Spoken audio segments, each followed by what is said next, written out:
हर साल नवंबर की चौथी जुमेरात को अमेरिका भर में थैंक्स गिविंग का त्यौहार मनाया जाता है। ज्यादातर अमरीकी इस मौके को अपने खानदान और अजीज व अकारिब से मिलने, उनके साथ कुछ वक्त गुजारने और खाना खाने का एक जरिया समझते हैं। मजीद तफसीलात खुर्रम शहजाद की इस रिपोर्ट में।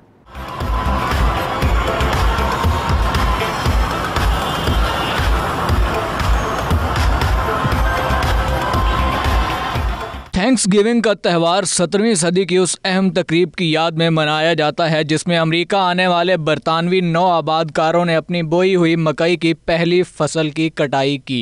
इस मौके पर उनके गवर्नर विलियम ब्रैडफोर्ड ने एक ज़ियाफ़त का एहतमाम किया जिसमें उसने मकामी इंडियन कबीले के सरबराह मैसाचुसेट्स समेत मुतअद्दिद अफराद को मदऊ किया। बाज़ मुअर्रिखीन के मुताबिक ये ज़ियाफ़त 3 दिन तक जारी रही जिसमें खुदा की दी हुई नेमतों का शुक्राना अदा किया गया और मकामी कबाइल के साथ मिलजुल कर रहने का अज़्म किया गया। उस दौर की बहुत कम मालूमात महफूज हैं और ये इल्म नहीं है कि ज़ियाफ़त में क्या कुछ पेश किया गया था, लेकिन रिवायत यह है कि इसमें टर्की के गोश्त, मकई और फलियों की डिशें शामिल थीं। यही वजह है कि इन चीज़ों को आज थैंक्स गिविंग के डिनर का एक लाजमी हिस्सा समझा जाता है।